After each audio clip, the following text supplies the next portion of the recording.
Hi, my name is Bill, and today I'm going to be showing you how to replace a thermal limiter in your dryer. The reason why you might have to do this is because it won't run at all, or because it's running too long. For this repair, we'll be using a Phillips head screwdriver and a short stubby Phillips head screwdriver. Warning: before doing any repairs, please disconnect your power source. So this is the dryer we're going to be using for this demonstration. It's a Frigidaire. Keep in mind, you might have one that's not quite exactly the same as this, but the same technique should still apply. Just make sure you turn your gas off. So we're going to turn our dryer around.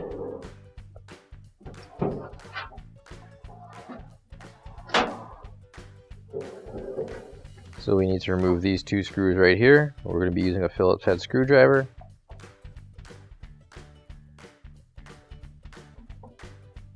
And once we've got those screws out, we can pull the top back and then lift it off and put it off to the side. So now we're going to unscrew these two screws here.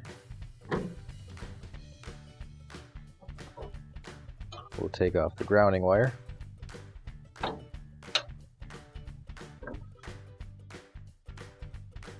now we'll unplug all these wires here.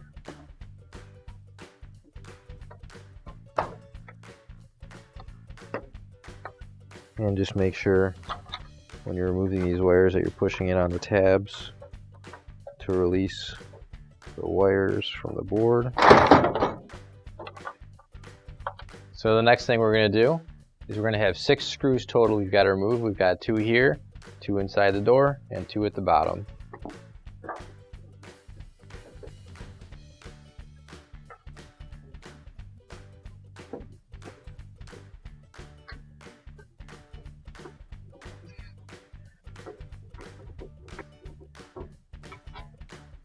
Close the door at the end.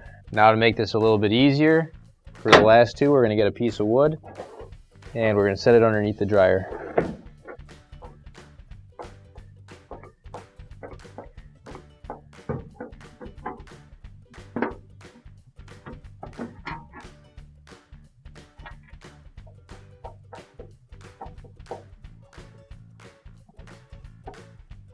Now all you have to do is just slightly lift on the bulkhead and it should come right out. Now we just have to remove these 3 wires here. There you go. Now we'll take the lint filter out. We'll set that off to the side. Now we're going to remove the screws right here holding the support in.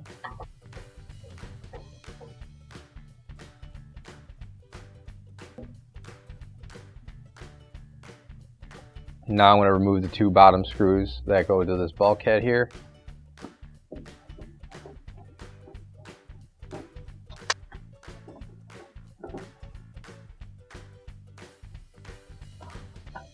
And now we can remove the bulkhead. We're just going to lift up on it a little bit and remove it from the support. And we should be able to pull it right out. So here's the drum belt right here, and in order to get it off, we're going to have to reach underneath the drum, and in order to get the belt off, we're going to have to push up on the lever to release the tension, and reach in with our other hand, and now we can just take that right off. So now that the drum belt is free, we can pull up on the belt so it doesn't get caught on anything, and then pull the drum out. So right there is the thermal limiter we have to remove. The first thing I'm going to do is I'm going to take out these screws right here. We're using a short Phillips head screwdriver.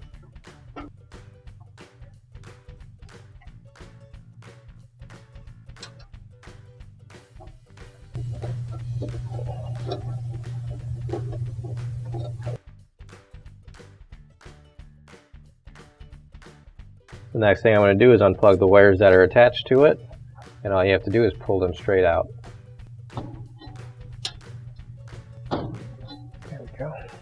Now you can grab your new OEM replacement thermal limiter. If you don't have one already, you can find it on our online store. So now we're going to plug our new one in first. And all we have to do, put the wires straight onto the connections right there. Make sure they're nice and tight.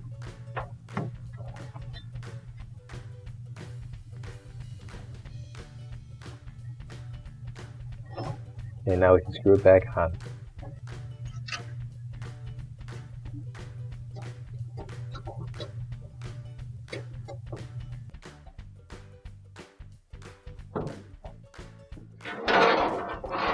we're just going to slide that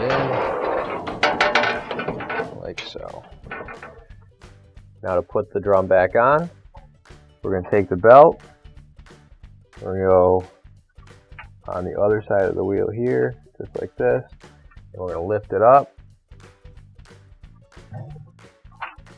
and then loop the belt around the shaft here, and make sure everything's on straight. There we go. And then everything should be able to spin freely now, just like that. So now we'll put the bulkhead back in place, and we're just going to need to lift up on the drum a little bit. While we do this, you're going to make sure that the roller wheels are supporting the drum. We're going to make sure that our tab goes into the slot here for the bulkhead on both sides. And now you're going to also put the tabs into the slots on the support that attaches to the bulkhead right there. And now we can screw everything back in.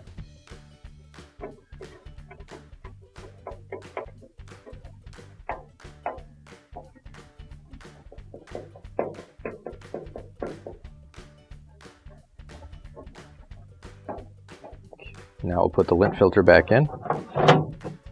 So now we'll reattach the wires for the door switch. In case you don't remember, you're going to want to make sure you take a picture before you take the wires off. But I just took a look at my own picture, and so now I remember where all the wires are supposed to go. There we go. So now what we're going to do is we're going to line up these tabs here and put those into the slots. There's going to be 4 tabs total.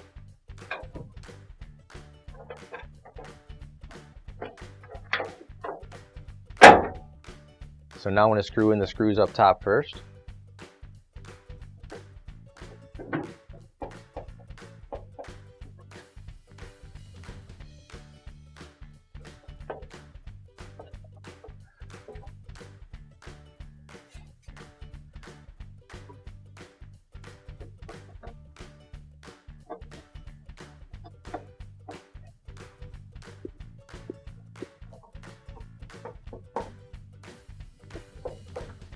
So now we'll plug all of our wires back in.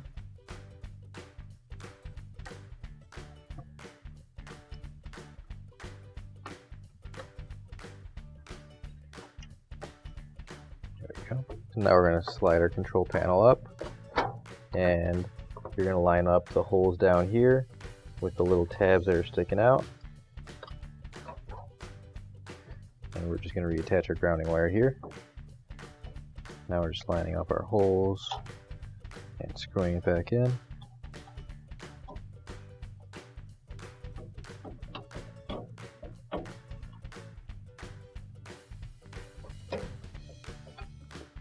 Now we'll put the top panel back on. And when we do this, we'll just slide it all the way forward until it's in place. And then line up your screw holes and screw it back in.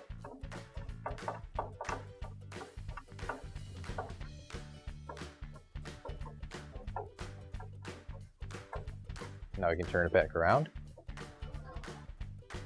and your repair is complete. Now we can turn our gas back on.